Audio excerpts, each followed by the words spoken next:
Welcome to my monthly The Expat Career and Lifestyle podcast. I'm Dominika and I am the founder of dmcoaching.eu, the place to be when you want to create a career you love and live the global lifestyle.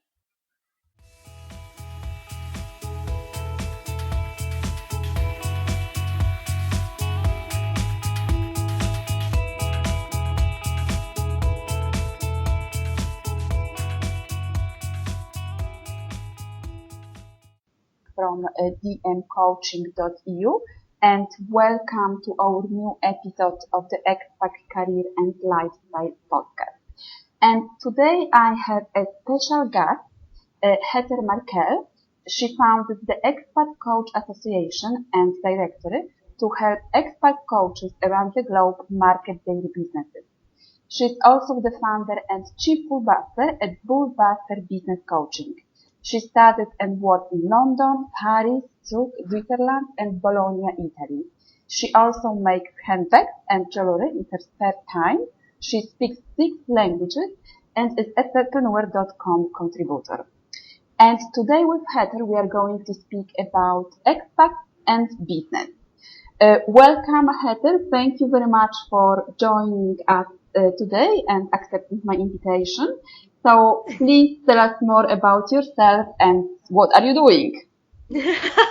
Well, thank you for having me. It's a pleasure to get to talk to you live. I do a lot. So mainly what I do is I help entrepreneurs to up-level their businesses. I also have a lot of fun helping international entrepreneurs adapt to the very different sales and marketing climate in the U.S. So when they start a business overseas and they come to the U.S., it's kind of culture shock just in the business model here. So I love doing that. I also I contribute articles on business to Entrepreneur.com.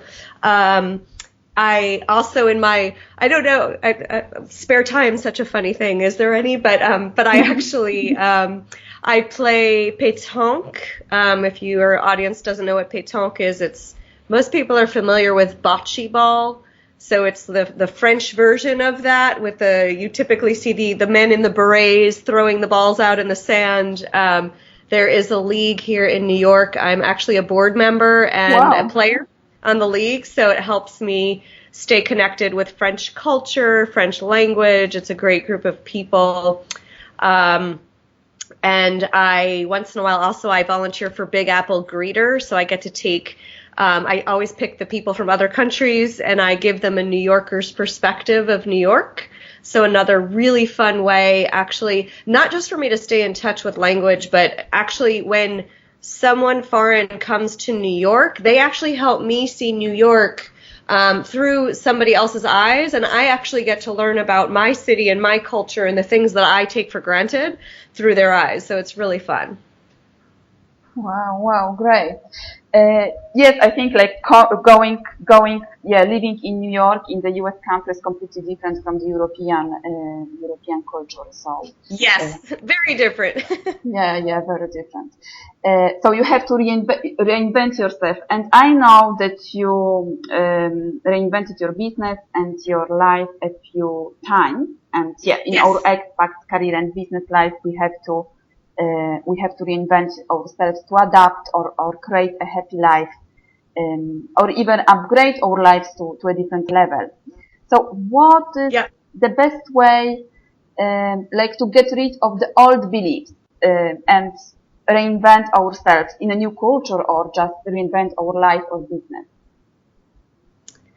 Yeah, I think, the first thing with reinvention is actually realizing it's time to reinvent. And when it comes to old beliefs, which typically I find hold us back, I've always done this. How can I change this? Or here I am in this new culture and, I'm this kind of person. I don't understand where I fit in, those kinds of things. You have to first get to a point where you're sick of hearing yourself complain about yourself. So a lot of times belief systems will make us kind of say, oh, I can't do this because I'm not good enough. I'm not, somebody else has more experience than me. Who am I to do these things?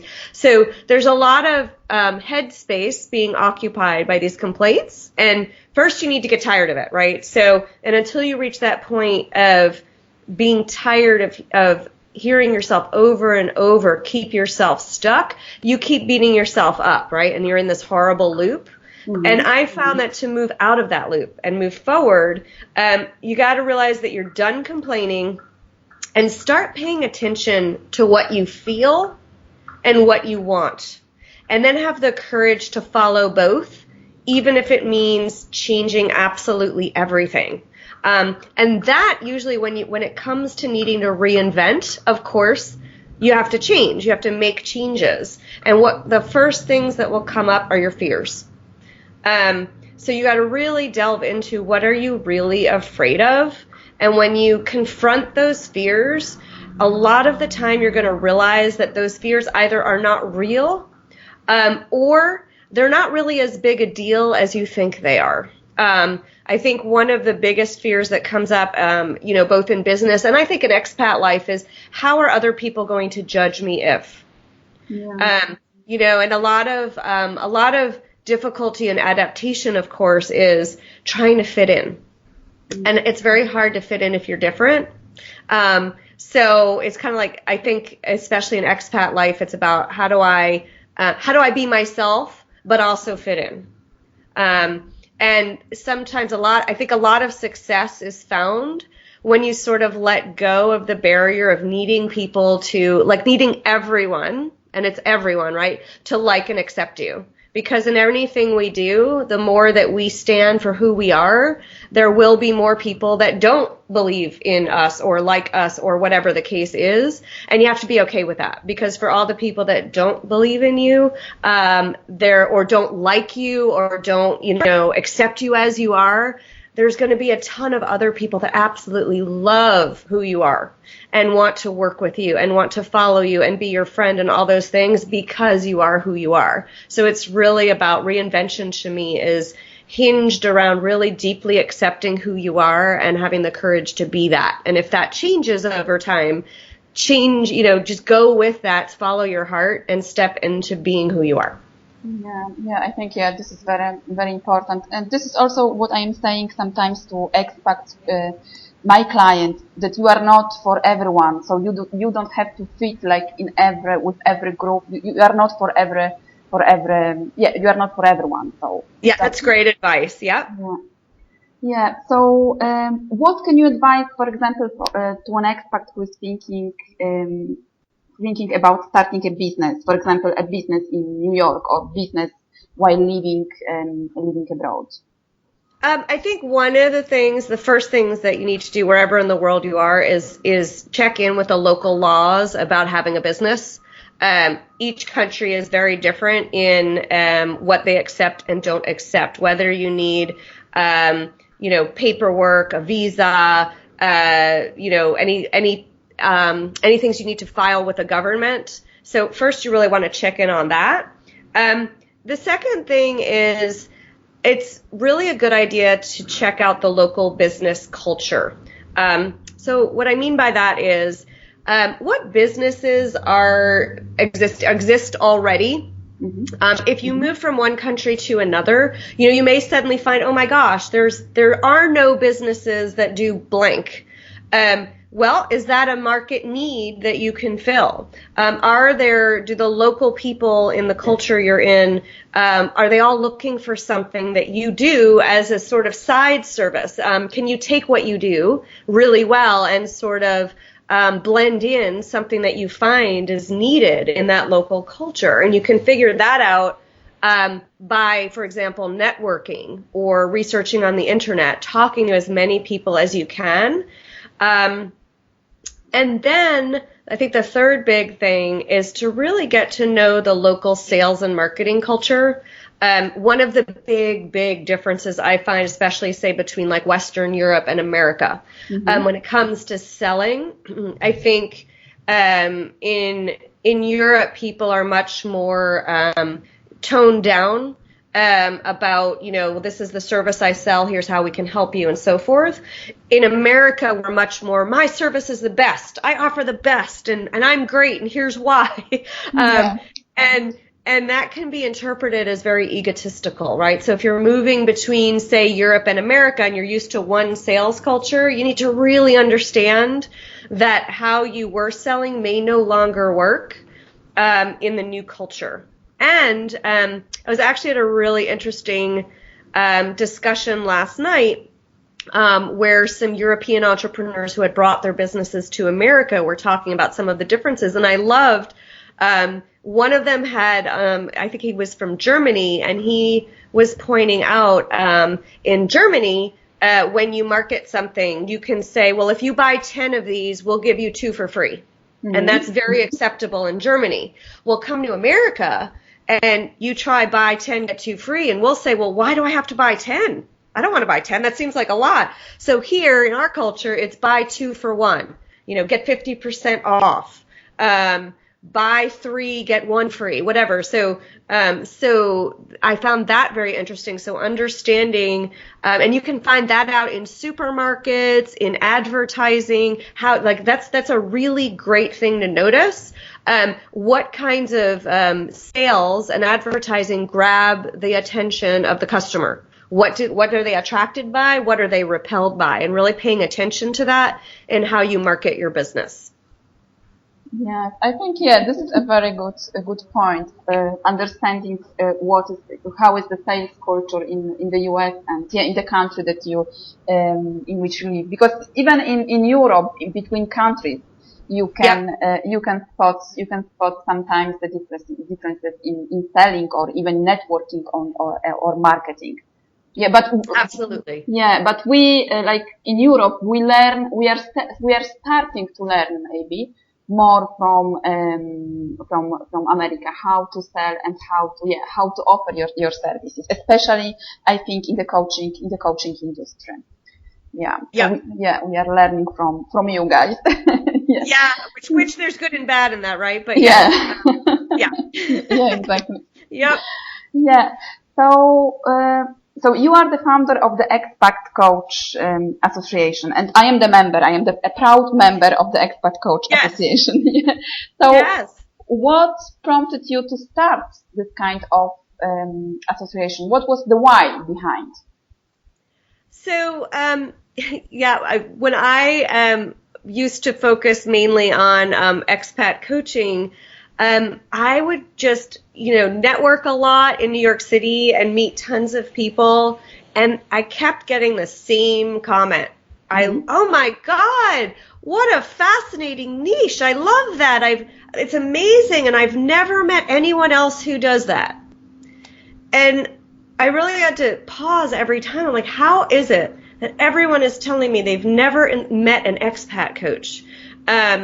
And yet, I'm on the internet and connecting with people around the world that do expat coaching. What's the problem here? So that was my why. My why, I wanted to figure out, like, are there actually other expat coaches out there? Am I the only one? So what I did is this is going back, maybe 2008, 2009. I started a forum. Back then it was Ning, N-I-N-G. It was free at the time. I don't even know if they exist anymore, but I basically put together a member forum, and I just called out to all the expat coaches around the world, are you there? Is there a community here? And we ended up getting about 150 members. And so I kind of, and it was great. So there really was a worldwide community. And back then, I actually made the website, and we had the directory, and it was terrible because I'm not a website designer by nature.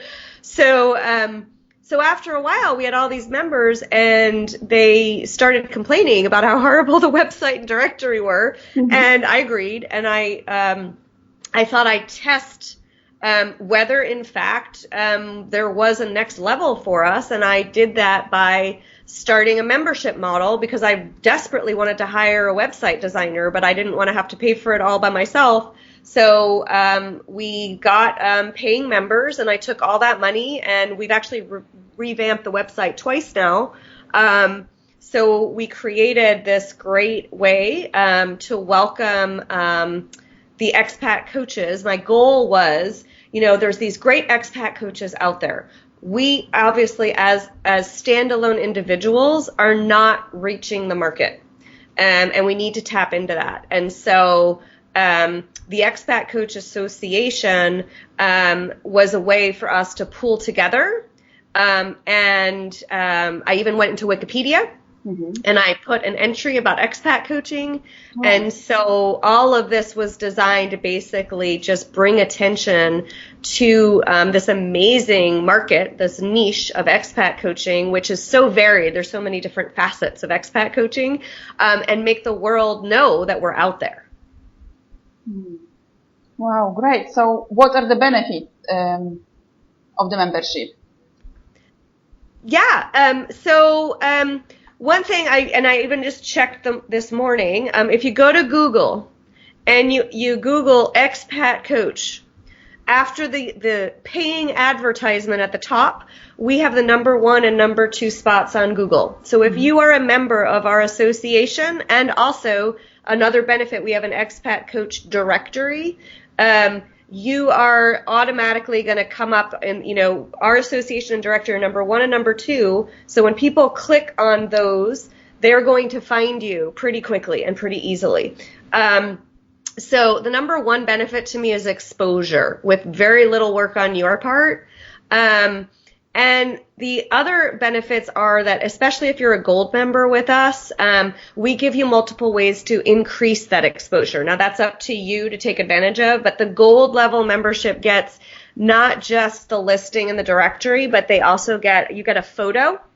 So, you put a name, a face with the name, which is really helpful. And we also allow you to post articles on our association page, which is right on the front. Again, it's exposure. It's when you write an article for us, then you get an author box, right? So the article's on our homepage, and then the reader gets to see your bio, and you have a link to your website. So the whole point of the Expat Coach Association and directories are to give you as many possibilities to have your name and your website exposed to as many people as possible, and get people linking over to you so that people can find you and the great work that you do. And our directory allows people to search for you based on the languages you speak, the degrees that you have, your expat coach specialties. So I think we've really tried to do a great job of making it really easy for you to with a few clicks, have the world know about your business and what you do. Yeah, I think this is how I found you, by searching on Google. I think that I was searching like for expat coaches or I can't hear you. There you are. Okay. Can you hear me now? Now I can hear you. Oh, okay. Yeah. So so this is how I found you. Hello? Yes. Yeah. Okay. By searching on Google about expat coaching. So I found information about the Expat Coach Association, and then I became a member. I think it was like 4 or 5 years ago. Yeah.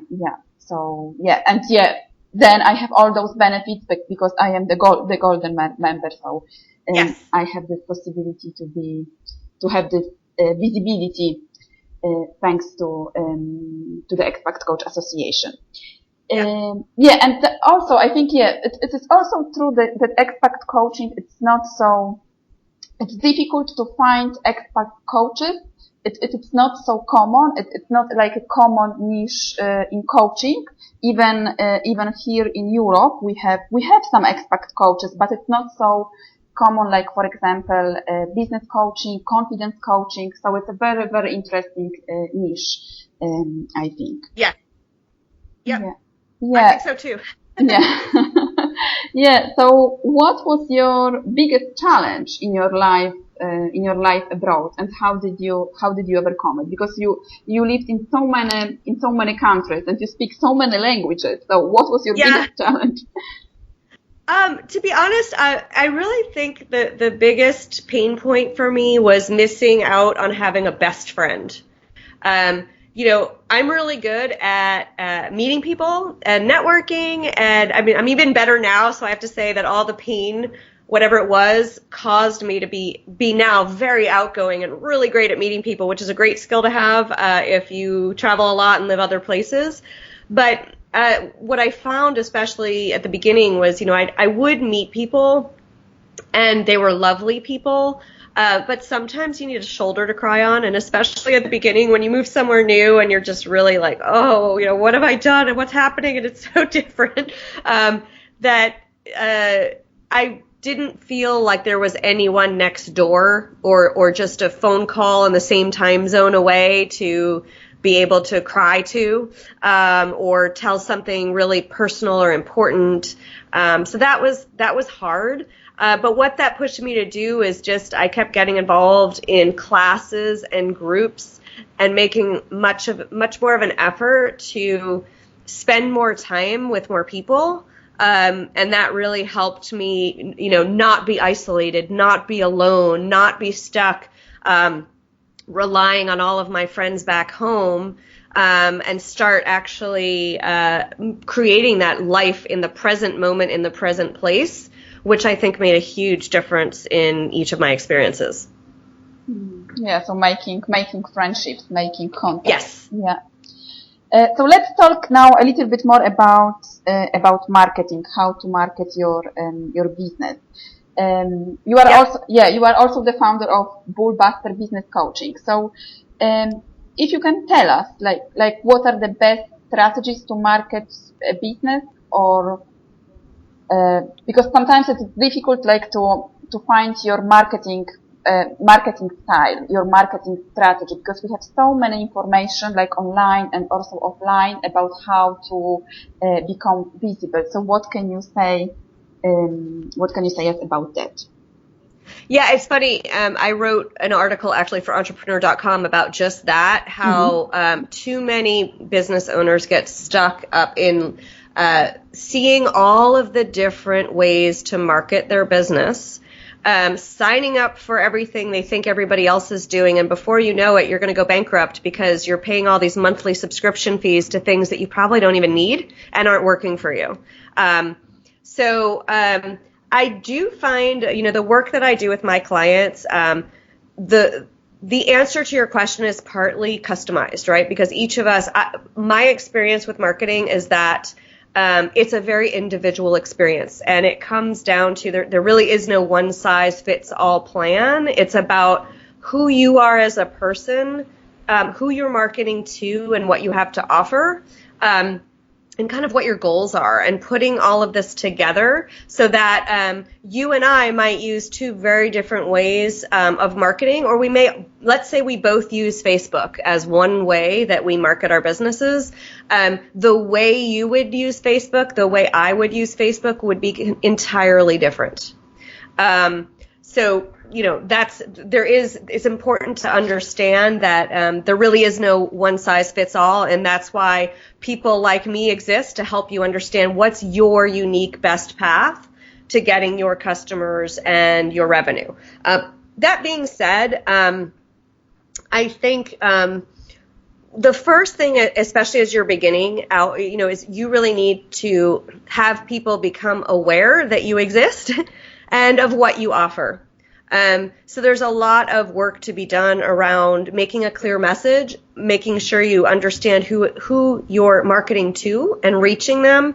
And if possible, I find in person is a great way to start out and continue, right? Helping people getting to know about you. And that can be done with networking. That can be done with speaking. But let's say you're remote and you live somewhere where there are not a lot of local communities where you can easily get together. Mm-hmm. You might consider finding, you can use webinars, and the same way that speaking in webinars, you can do your own, or you can hey, you're interviewing me, right? This is a kind of, if you will, webinar or interview where I'm working with you to reach more people, and you can do that in your business. Who can interview you? What people hold webinars that are relevant to the work that you do, where you might be an interesting resource for their audience, right? So that's a great marketing strategy. And you're seeing more and more videos as well. So people we want to see each other.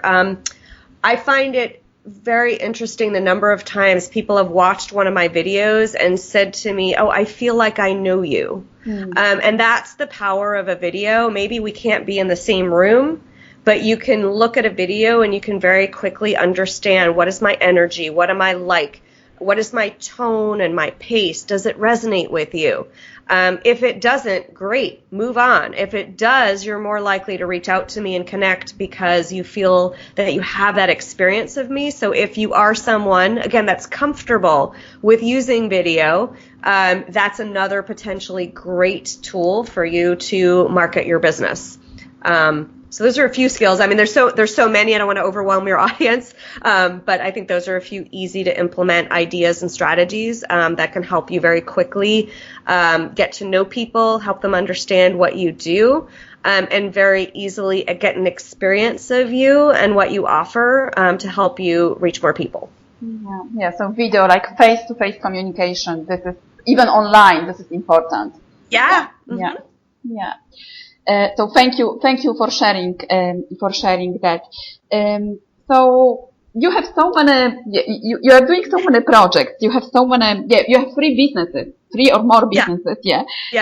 So how do you manage your time? What do you do exactly?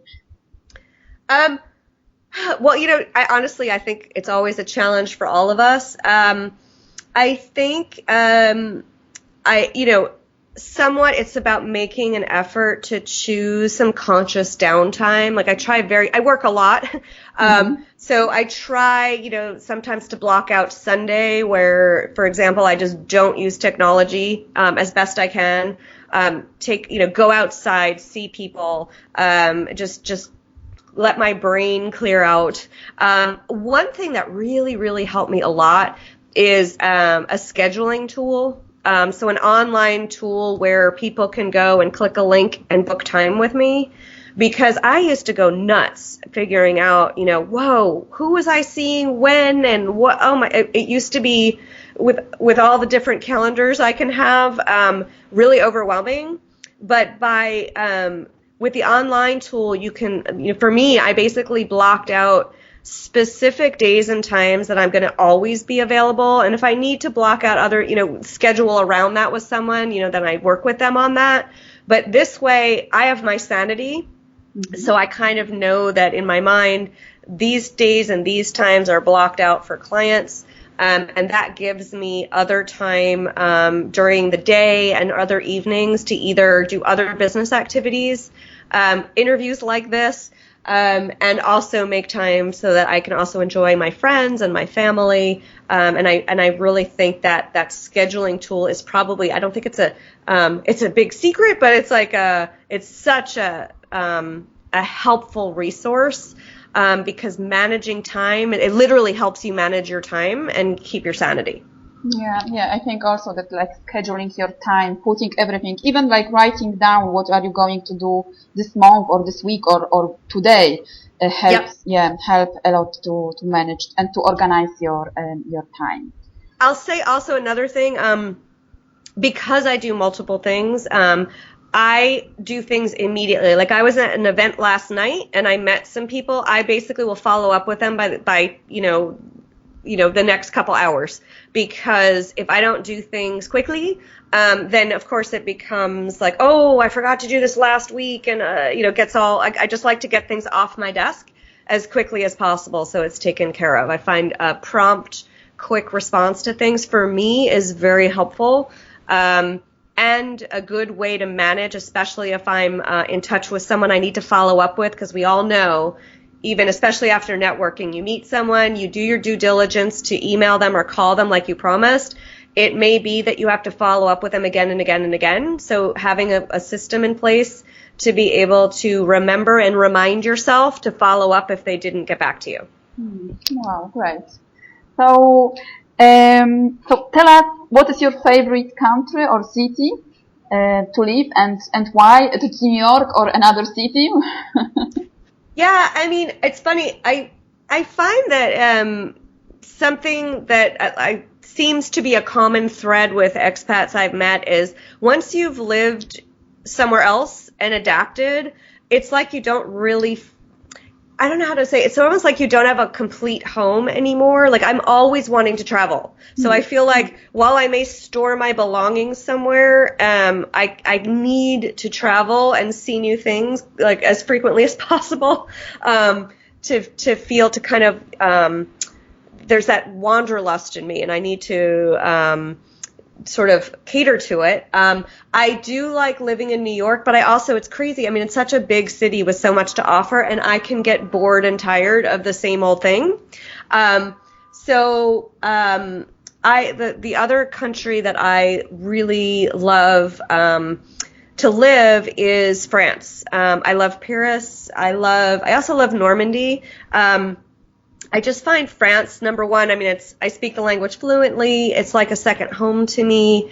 They have the best cows in the world. If you didn't know, I love cows because I lived with a host family as a teenager in Normandy, and they had cows. They were on a farm. I milked the cows. My first pet was actually a big cow. So, the scenery in France is lovely. It's just, for me, it is a place that feels like another facet of home to me. So it's very easy for me to go there and live. I just the food also, I just love it there.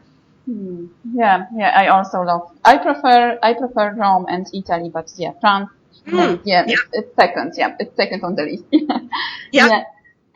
So what are your plans for the future? That's a big question. So I have some plans that I'm sort of percolating on. They're not completely together yet, so I can't really share them yet because they're in the process of being made. I will say one thing is I am planning to do more travel to places that I haven't been yet. And so travel is going to be a big part of what's coming next. Yeah, so next time I will interview you in Europe, somewhere in Europe. You probably will, yeah. Yeah. So thank you very much, Heather, for sharing all the information, tips, and your expertise with us. So tell us, where can we find more information about you? And I also know that you have a free gift for our listeners today. So tell us more. Sure. So my main website is I'll spell it for you, but it's www.bull2brilliance.com, and that's B like boy, U, L L, T like Tom, O, B like boy, RILLIA, N like Nancy, C like Charlie, E, bull2brilliance.com. That's my main website, and you'll see on the homepage, I offer, especially for your listeners that are either wanting to build a business or have been building the business and not getting the results they want. There is a great freebie, a free report that you can sign up for, that will help you understand how to take what you are uniquely best at, and use it to actually grow your business. And it'll give you some tips. There's some exercises in it, including a really fun quiz with little bulls in it, so you can understand what are your biggest fears that are getting in your way, how do you get them out of your way, and then how do you implement your own personal strategies into growing your business. So bringing in that, what I said earlier about marketing and selling needing to be a very custom fit strategy will help you start the path on that strategy. So again, it's www.bull2brilliance.com. Thank you very much for that. So I will put all the links with this podcast, with the podcast description, so you can go to Heather's website and download the free free report. So thank you very much again, and I hope to meet you next time in Europe. Me too. Thank you, Heather. Thank you. Thank you for listening, and like always, if you like this podcast, please share it with your friends and leave us a comment, and I will be in touch with you soon again. Thank you very much, and bye.